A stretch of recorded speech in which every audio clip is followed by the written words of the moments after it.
We have YM inside the 4-hour gap that it drew this into, but still is not rejecting. There's 15 minutes left until 10 a.m. I can't sell this. Currently, we are in the upper quadrants of the 4-hour gap. If we start rejecting from now, I'm also looking for buys. That's pretty much it. I'm heavily leaning towards buys because of the monthly bullish profile. Last week had a perfect bullish weekly profile. First week of the month, quarterly theory, everything's fractal. So I'm looking at a bullish month. We're approaching the quadrant at 9:51 macro. So hopefully in the next 10 minutes, we start rejecting. If we don't, then I'm fine with it again. Bullish daily profile starting off bearish, all good. Price is rejecting, 9:55. There's news at 10 a.m. Waiting for this candle to close. Gap tap, there it is. I'm in, stop loss here. Boom.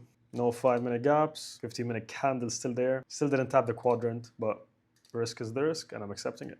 The trade is not looking that promising. News is in 15 seconds. So I fully understand if news opens, boom, smacks me, takes this low and into this quadrant. So I'm ready for it. News didn't do anything so far. Did I even come out? If price breaks above this high here, I will move my stop loss up, assuming it doesn't take it before then. It doesn't take my stop loss. There is a 15-minute gap that we're in. I am going to call its bluff. So I'm going to keep my stop loss where it is right now to let the 15-minute gap do its thing, reject, do whatever it wants.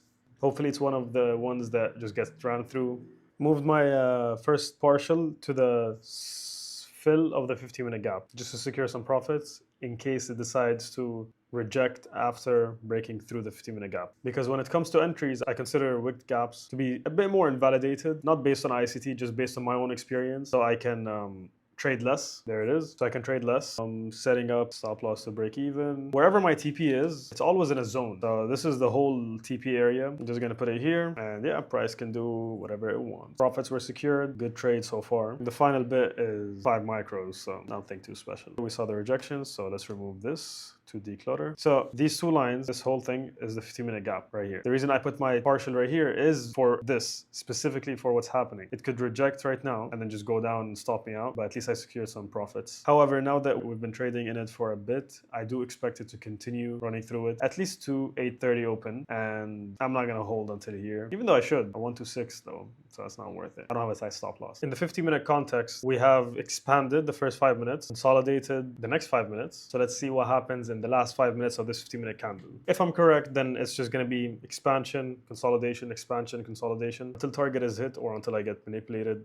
out of the trade. So hopefully this is the second phase or first phase consolidation before continuation. If not, then I made good profits. I'm happy about it. The runner is a runner at the end of the day. It's not supposed to be the main slice of the pie. Just a little reminder for why I put my break even or why I put my stop loss where I put it. Not only in this trade, but in every trade. I put my break even after partials in a place where it would invalidate my trade idea. Even if the invalidation that was in my mind was wrong and the trade kept going to TP, that's how I built my system. I put my stop loss, as you can see here, in a place where I think the trade would be invalid after it goes there. There are benefits of tight stop losses. I wouldn't consider this tight right now, but there are benefits of having tight stop losses and there are cons of doing so. I'll talk about them in a separate video, but I just want to say that my stop losses make sense to me, just in case that question was lingering in your head. Moving my stop loss up under this swing. I don't want to give back any profits now that we've been breaking structure up and up. These wicks could cause problems, but that's okay. Taking a bit off here. Now that I've reached like the second runner, I'm just gonna start trailing my stop. Don't want to give back too much profits. Took more off here. Honestly, at this point, I'm just gonna have fun on the way up. So I've made the profit that I want to make. The rest is just supplementary. So it's nice to have. I don't need it, but this is how easy it is to trade YM.